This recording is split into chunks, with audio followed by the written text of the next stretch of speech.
Eu botei essa pergunta do Jonatas Castro, porque eu não entendi ela.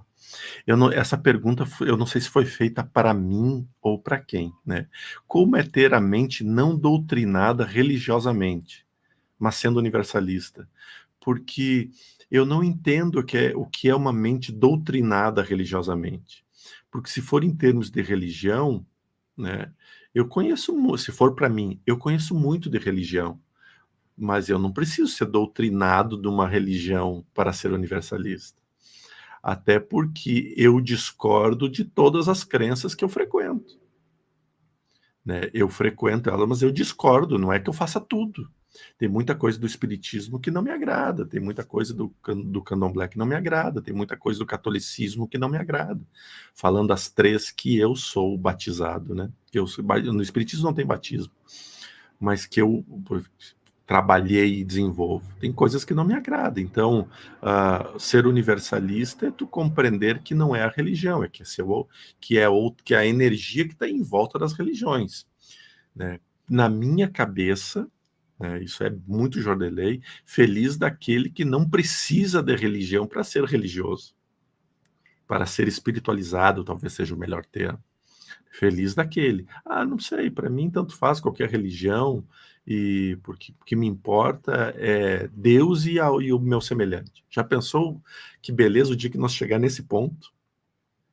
Mas não, a gente ainda está precisando de religião. Eu ainda preciso me dobrar para um orixá, eu ainda preciso me dobrar para Deus, eu ainda preciso me dobrar para Jesus, eu ainda preciso me dobrar para Nossa Senhora aqui, para São José, ou São Pedro, ou São algum ali. Eu preciso me dobrar. Eu, nesse ponto, é muito amplo, né? Porque o ser humano precisa disso. Feliz daquele que não precisa. Feliz É. daquele que não precisa disso. Eu vou contar uma história que me veio na cabeça aqui, que não tem nada a ver com religião, né? Eu tenho um amigo de adolescência, ele, cara, muito inteligente, né? E na época ele escolheu fazer vestibular para administração de empresas, apesar do que ele gostava mesmo era de obras, né? Gostava de ver os prédios sendo construídos e tal. E formou, começou a trabalhar na empresa do pai dele, que era de compra e venda, né? Comércio e tal, mas sempre com aquele sonho, né? De mexer com obras, né? E teve uma época que na minha cidade aqui começou a ter muita carência de casas. E aí ele começou primeiro construindo casas, depois predinho de 2 andares, depois predinho de 3 andares. E ele contratava um engenheiro e um arquiteto para fazer os cálculos, mas depois ele administrava a obra, porque ele gostava e também porque ele sentia que aí ele economizava, né? E comprava o material de acordo com a cabeça dele e tudo.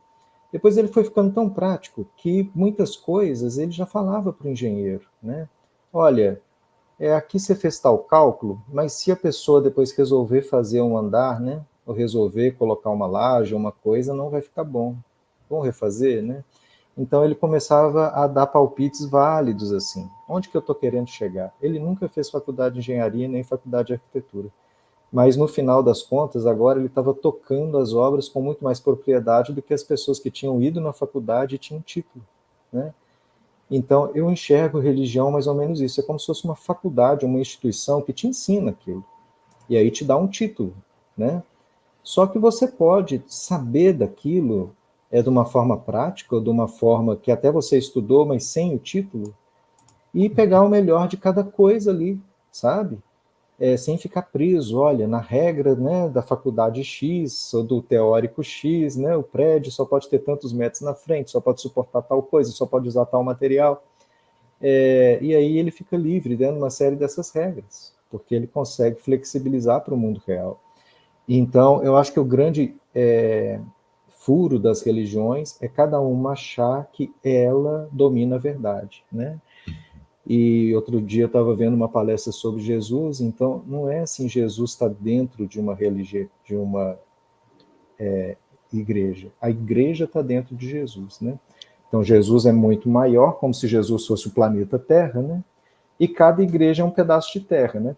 Tem uma igreja que é a América do Sul, tem outra igreja que é a América Central, tem outra igreja que é a África, né? Só que cada igreja acha que ela é o todo. E aí ela quer mandar no resto, sabe? Acho que esse é o ponto de conflito, né?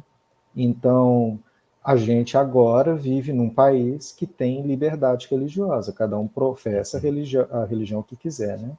Mas já teve estados que não é assim, e até hoje tem partes do mundo que não é assim, né? Tem países aí que a religião do estado é a religião X. Se você Uhum. inventa que você não pertence àquela religião, você pode até ser morto, né? Então, aqui a gente tem essa liberdade, eu acho que isso é uma coisa muito boa, né? A intolerância fica lá dentro das diretorias, né? Jordelê já foi vítima de várias intolerâncias assim, eu já fui também de algumas, e a gente vai caminhando dessa maneira mais livre, né? Se a gente estiver bem com a nossa consciência, isso eu acho que é ser universalista. Exato, né? Ele botou depois aqui, no caso, era seguir à risca a religião. A verdade, grande parte dos espiritualistas, eles se tornam espiritualistas por curiosidade. Ah, eu quero saber mais, eu quero saber mais. Mas sempre volta na base das religiões porque tem medo de Deus. Mas e vai que dessa forma eu esteja pecando a Deus, ou seja, não consegue sair muito das religiões, né? A gente precisa se libertar mesmo. Então, isso mesmo que o Robson falou.